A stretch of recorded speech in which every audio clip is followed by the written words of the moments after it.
Ô, pessoal, na ânsia inconfundivelmente veadasca de provar que eu sou muçulmano e não católico, essa velha idiota metida, essa vaca que nunca foi católica na vida, que se chama Priscila Garcia, está espalhando por aí que na aula 12 eu declarei que o Islã é uma religião autêntica, portanto, isto é uma declaração de fé islâmica.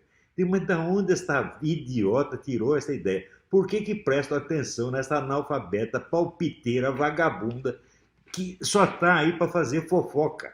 Olha, isso é assunto sério, é assunto para estudioso de religião comparada, coisa que eu realmente sou, porque eu tenho trabalho publicado a esse respeito, eu sou conhecido e respeitado por alguns dos maiores estudiosos da área, e você, sua idiota, você nunca escreveu 10 linhas que prestassem esse respeito, você chegou agora, é uma palpiteira, aos 70 anos é uma principiante, sem treino, sem educação, sem coisa nenhuma.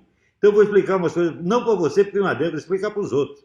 Olha, eu já estou com 71, não tenho mais saco para gente como você, entendeu? Tagarela, palpiteira, metida, fofoqueira de cortiço, é isso que você não passa disso, velho. Olha aqui, então para os outros eu informo o seguinte, o que é uma religião e o que não é? Muito bem, onde há uma religião, há evidentemente uma experiência genuína do elemento transcendente. Se não há essa experiência, não é uma religião. Simplesmente não é. Então, por exemplo, se você pegar qualquer dessas religiões de bairro que surge, ela foi inventada não a partir de uma experiência real, tá certo? Mas de resíduos de leituras, de coisas que o sujeito ouviu e que ele fez um arranjo lá e criou lá uma igrejinha dele. Isso não é uma religião autêntica. A religião autêntica tem alguma experiência originária do transcendente. O que não quer dizer que seja uma revelação enviada por Deus.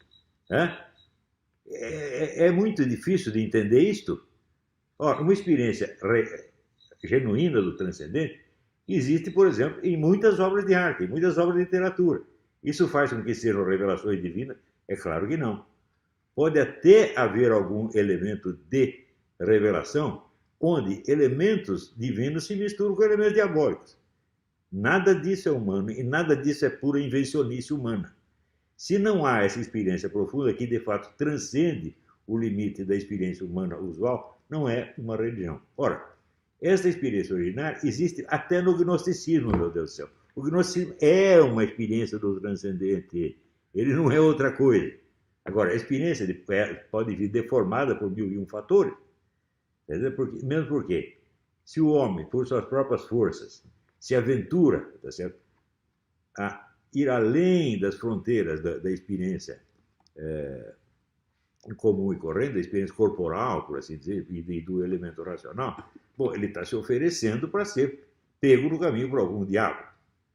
Você vê aqui, ali no começo da Divina Comédia, o Dante fala de vários caminhos espirituais, onde não tem um leão, não tem uma loba, etc, etc. E no fim ele encontra o caminho levado pelo poeta Virgílio, um caminho onde não tem leão, não tem loba, não tem perigo algum.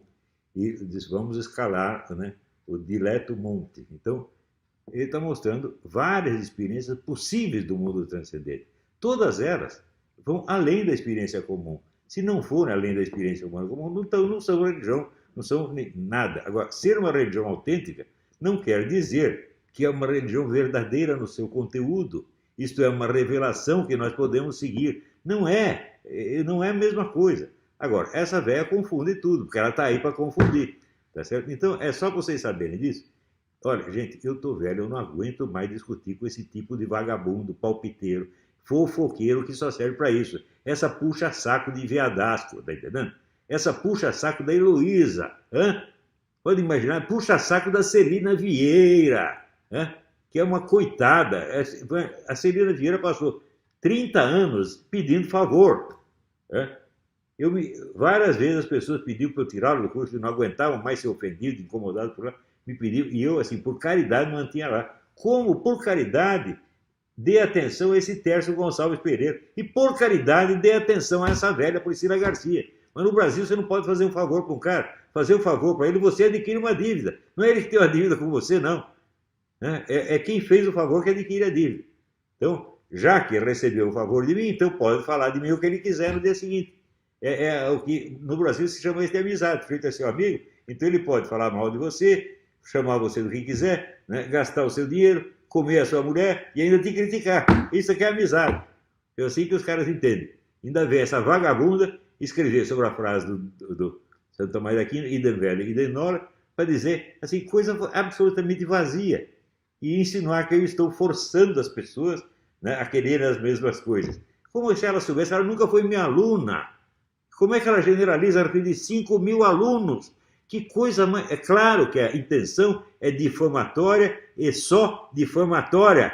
É só intenção criminosa. Ela não está falando isso para ajudar ninguém, para esclarecer. É só intenção de fazer crime. Imagine se ela consultou, vamos dizer, não 5.000, 50 alunos. Você vê que no meu curso, do meu curso saem individualidades possantes, tá certo? Bem marcadas, bem diferenciadas, bem evoluídas, maduras, capazes de realizar grandes coisas. E da companhia dessa mulher sai o quê? Sai L'Oréal Rocha, sai esse palhaço desse Zé Gouveia, sai esse outro palhaço do Tércio Gonçalves Pereira, sai essa louca dessa Celina Vieira. Ela só produz porcaria, só produz gente disforme, gente doente. Ora, vai lá, veja quem são os meus discípulos, continuadores, alunos, amigos, o que são os Olavetes. É gente de primeira grandeza, pô. É o Érico Nogueira, que é o maior poeta vivo do Brasil, ele é a Lorena Miranda Kutlak, tá certo? É o Rodrigo Duarte Garcia, é um tremendo romancista, é o homem que já se ombreia aos clássicos brasileiros dos anos 50 e 60. É gente assim que sai do meu curso, pô. Vai dizer, não, ele está forçando todo mundo a ser igualzinho. Ora, vai pra puta que pariu, tá?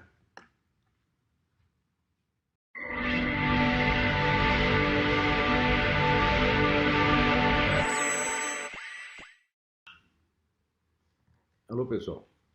Às vezes me pergunto por que eu respondo a objeções de idiotas. É muito simples. As objeções de idiotas são as mais elementares e, portanto, são as mais populares, as mais amplamente disseminadas entre pessoas incultas. Ou seja, os primeiros pensamentos que o sujeito tem sobre um assunto do qual ele mal ouviu falar, evidentemente, são erros grosseiros, erros elementares. E por isso mesmo são os mais disseminados. Então, quer dizer que esclarecer esses erros é ajudar o público não letrado, o público não estudioso, que evidentemente precisa desse esclarecimento para não se deixar enganar tão facilmente quanto costuma. E, em segundo lugar, às vezes, esses erros mais grosseiros, eles entram, eles invadem a mente até de pessoas estudiosas, pessoas sérias. São erros, às vezes, que já se consolidaram ao longo de muitos séculos e são tão repetidos, às vezes até uma pessoa inteligente e culta se deixa enganar por essa coisa. Muito bem. Entre os imbecis que palpitam e cometem erros grosseiros pelos quais eles muito se orgulham, como se fossem grandes obras-primas do pensamento, estão sobretudo aqueles cometidos pela famosa véia dos gatos, a Priscila Garcia. Claro que é uma pessoa que em si não tem importância nenhuma, mas a renitência dela, a insistência dela e a certeza com que ela repete as bobagens, tá certo? E mais ainda, o estado de autoexaltação com que ela se elogia a si mesma, né? Chegando ao limite da completa alucinação, tudo isto exerce sobre pessoas, não pessoas burras, mas pessoas de personalidade fraca, né? Elas se deixam influenciar, intimidar muito pela força da agressividade psíquica dessas pessoas. É por isso que, frequentemente, um psicopata, a pessoa de mentalidade criminosa, domina toda uma população, né? Então, não sei se a mulher está essa Priscila está no caso do psicopata, não sei, nem me interessa, não estou aqui para diagnosticá-la. Mas, outro dia, respondendo a algo que ela escreveu, escrevi o seguinte, eu disse, olha, no Islã não existe isso que você está falando, de uma civilização enquanto separada, distinta de uma religião. E, aliás, a inexistência dessa diferença entre religião e filosofia, religião e civilização, é o que caracteriza o Islã desde o seu nascimento. Portanto, você está muito enganada nesse negócio, né?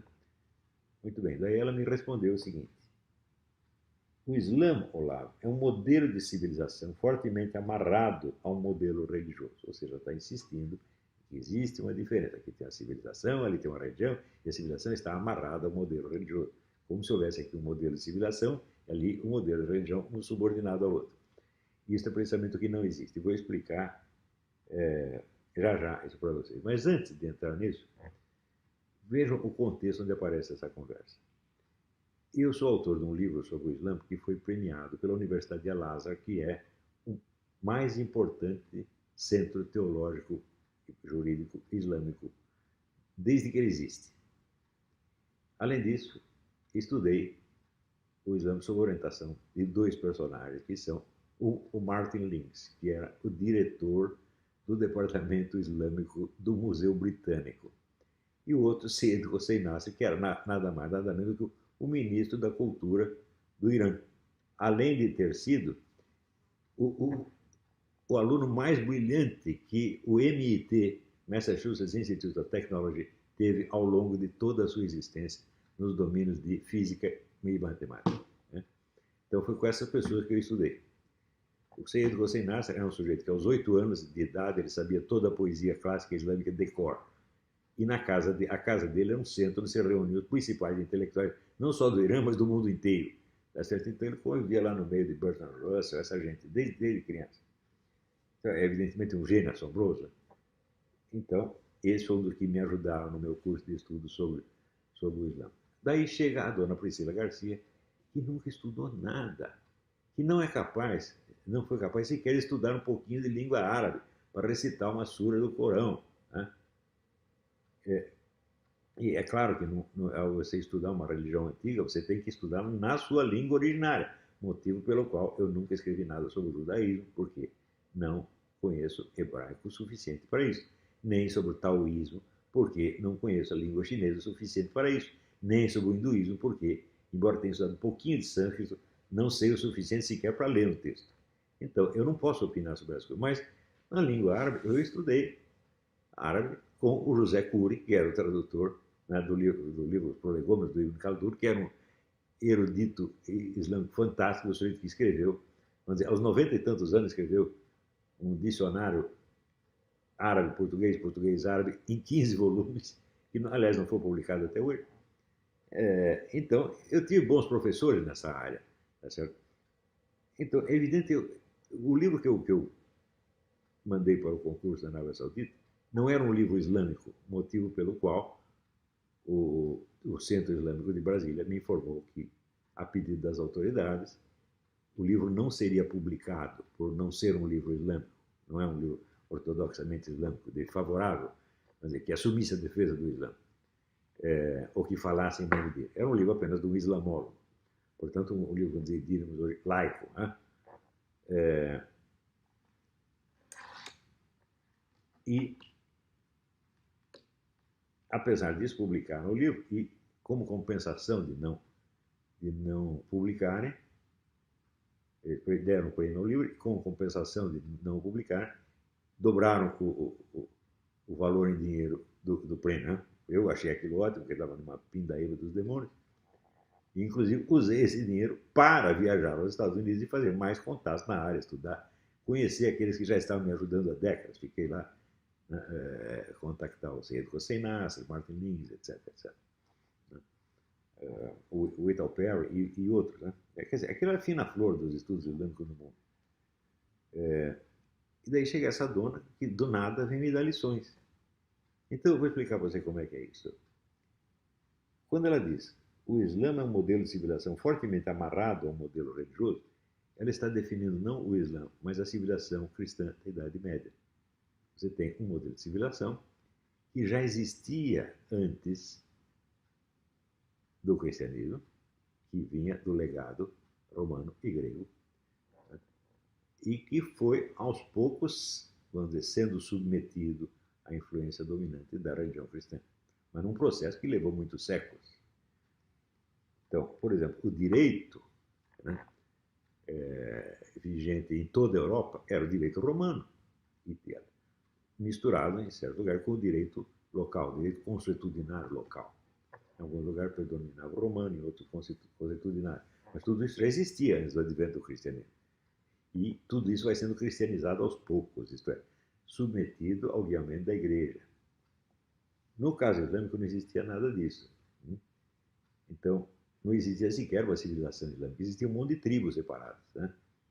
Quem unifica tudo isso e funda a civilização junto com a religião como uma totalidade inseparável e indissolúvel é o Maomé, né? Ou Mohammed. Né? Ou seja, a civilização islâmica passa a existir com a fundação do Islã. O direito, o que sobrou do direito anterior? Nada, porque só tinha, o direito era diferente em cada tribo. Todo o direito islâmico é transcrição e interpretação do Corão. Não há outro direito. Direito civil, direito penal, direito comercial, direito familiar, tudo vem do Corão. Então, isso é a mesma coisa. A vida econômica é toda regrada. Por exemplo, existe um sistema bancário islâmico fundado em normas corânicas. Né? Existe uma economia doméstica islâmica baseada no quê? No Corão. No Corão e nos Ahadith. Ahadith são ditos e feitos do profeta, do fundador do Islã. Esses ditos e feitos foram documentados por testemunhas e transcritos e avaliados cientificamente de acordo com a sua credibilidade. Não credibilidade do conteúdo, mas credibilidade assim, de quantas pessoas ouviram o profeta dizer tal coisa. Então tem alguns, sei lá, 2.000 pessoas ouviram. Então a credibilidade daquele hadith é máxima. Aí tem, 2 pessoas ouviram, 3 pessoas ouviram, então tem a credibilidade menor. Então o total são 40.000 hadiths. Né? Então o Corão e os hadiths são os textos legais islâmicos. Você vê, na Idade Média europeia, né, havia desde o início, continua havendo, uma faculdade de Direito e uma faculdade de Teologia. O sujeito chegava lá na universidade, ele tinha que escolher se vai cursar Direito ou Teologia. No Islã não existe isso. A faculdade de Direito é a faculdade de Teologia e não há outra. Tá certo? Então, esta ideia da mulher, uma civilização fortemente amarrada no modelo religioso, é totalmente errada. Ela está descrevendo a Europa Ocidental acreditando que ela está descrevendo o Islã. Quer dizer, isso é coisa de analfabeto no assunto. Ela não entende nada.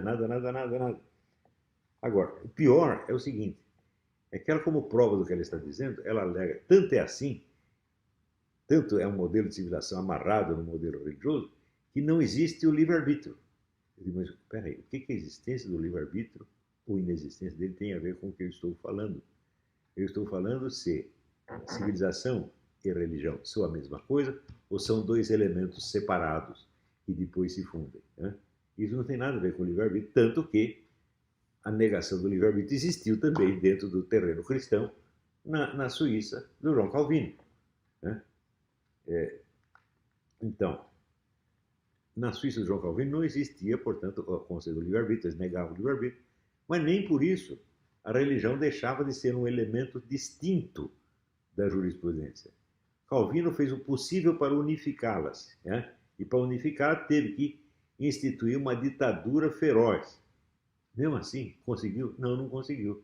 Se você vai ver os calvinistas seguintes, eles aceitam hoje a distinção de civilização e religião porque é um fato invencível, por assim dizer. Ao passo que no Islã esse fato nunca existiu. Né? A simples sugestão de que exista já é um pecado e um crime. Né? Você vê, na Turquia, quando teve a revolução do Mustafa Kemal Atatürk, que criou um direito civil, um direito penal independente do Corão, bom, Atatürk é tido no mundo islâmico como o inimigo por excelência, o Satanás. Entendeu? Ele é o anti-islâmico por excelência. Por quê? Porque reconheceu a existência de uma civilização separada do Islã. Note bem que ele fez isso na Turquia, não no resto do Islã. Agora, para piorar, ela ainda complementa essas observações de analfabeto com algo a meu respeito. Ela descreve em inglês, os velhos pecados lançam longas sombras. Qual é o velho pecado? Ela está querendo dizer o seguinte, Olavo abjurou do cristianismo e se converteu ao Islã e agora está querendo apagar as pistas do seu velho pecado. Né? Em primeiro lugar, vasculhar velhos pecados, mesmo supondo-se que fossem verdade, esse é o trabalho do Satanás. Por quê? Na missa, e você não frequenta a missa, evidentemente, você se faz de católico. Na missa você pede ao próprio Deus, não olheis para os nossos pecados. Você pede para Deus esquecer. Né? Como é que você não vai querer que os seres humanos esqueçam? Tira houve a confissão, a comunhão, então aquele pecado simplesmente não existe mais, a não ser que seja um crime. Né? Mas daí não está sendo tratado mais como pecado. Né? Se você matou uma pessoa 20 anos atrás, você não está sendo condenado por um pecado, mas por um crime, e não está sendo condenado pela igreja, a igreja já o absolveu. Quem vai condená-lo é a justiça civil. Né? Não sendo um crime, então você ficar vasculhando velhos pecados é o serviço do diabo, ao qual você se entrega com um prazer tão grande, e quando você não encontra os pecados, você os inventa, exatamente como fazem os seus parceiros, os veadascos. Eles sondam a minha vida em todos os seus detalhes. Eles vêm em conta bancária, vêm folha corrida, levantam processos, levantam dívidas, vasculham até o IPTU de Iguape, tá certo? E, evidentemente, entrevistam inimigos, só inimigos. Não entrevistam nem a mim, nem a amigos, jamais. Então, com isso, constrói uma biografia imaginária, tá certo? E você está fazendo a mesma coisa.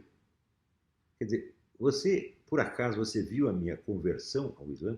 Eu estou dizendo para você que eu escrevi um livro sobre o Islã, e o livro não era islâmico. E o livro foi premiado pela Universidade de El-Azhar. Você acha que um muçulmano faz um treco desse? Né? Em segundo lugar, já expliquei documentadamente que a tarica do Fritjof Schuon, no qual eu entrei, era multiconfessional, ao contrário de todas as demais taricas do mundo. E que o Schuon, aliás, teve muitos problemas com outras taricas por causa disso, por aceitar discípulos que pertenciam a outras religiões. Tá certo? E ele continuou fazendo isso, depois que eu saí da tarica, ele continuou fazendo isso por mais de 10 anos. Daí a pressão das outras taricas fez com que ele, no final, aceitasse. Tá bom, agora dentro só aceita muçulmano. Então, não havia a menor necessidade da conversão ao Islã, e o próprio Schuon endossava a opinião do René Guénon de que no domínio esotérico a noção de conversão não faz o menor sentido. Então, por que eu ia me converter se eu estava na tarica do Fritjof Schuon, que justamente dispensava isso e que condenava a noção de conversão? Até por curiosidade, nós começamos em São Paulo a frequentar um pouco de vez em quando na mesquita para conhecer as pessoas, ver como é que era. E o Schuon mandou parar imediatamente. Eu não faço isso. Não tem nada a ver com a comunidade islâmica exotérica. Né?